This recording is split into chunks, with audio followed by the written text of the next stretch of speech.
Welcome back to Kayla's beautiful, fantastic kitchen. Today we're going to be learning part 2 of 4 videos all about the sourdough basics. Let's get started.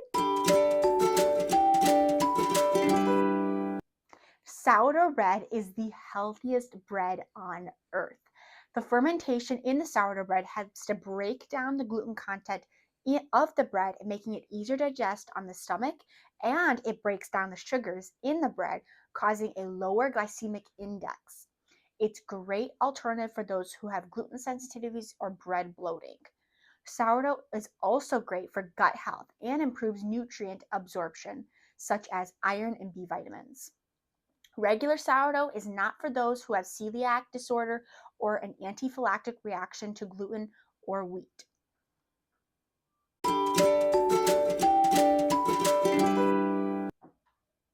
You may have heard the term inactive and active starter tossed around, so let's define it. Inactive starter means a dormant starter that has not been fed or risen, but has fallen and not been fed again. It will look flat and there will be few to no bubbles. Active starter means a starter that has been fed, risen, and is now at a peak and ready to be used to leaven the bread. It looks thick, webby, and bubbly. A way to test your sourdough starter, is by doing a float test. First, you take a little cup of water and a tablespoon of starter.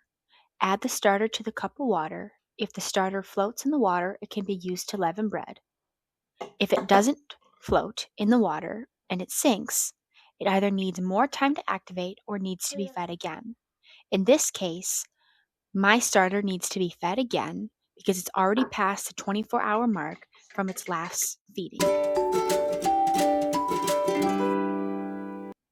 Typically, it takes anywhere from 4 to 12 hours. It may peak at about the 6 to 8 hour mark. If you're unsure, then do a float test.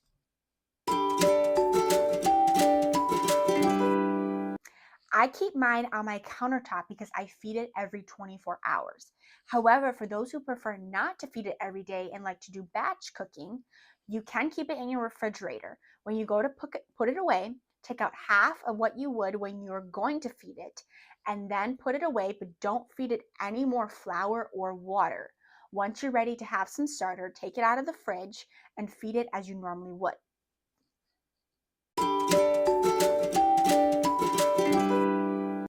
Sourdough does not require tons of hands-on work, but it does require a bit of rise time. So if you're making an artisan loaf, it may take up to 2 days depending on your fermentation method for rise time.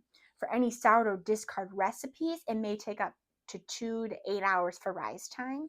And for any regular sourdough recipes, expect at least a minimum of 8 hours or more in rise time. It's time for the verse of the day. Psalm 62, 5 through 6 says, "Yes, my soul, find rest in God. My hope comes from Him. Truly He is my rock, my salvation. He is my fortress, and I will not be shaken." We can find rest in God. He is our hope, our salvation, and our rock. So let us today find rest and safety in God and His love, for we are safe in the arms of our Heavenly Father. I hope you enjoyed today's episode of Kayla's beautiful, fantastic kitchen. Please hit the subscribe and notification bell down below to join the movement of bringing families back to the table, one recipe at a time. Bye!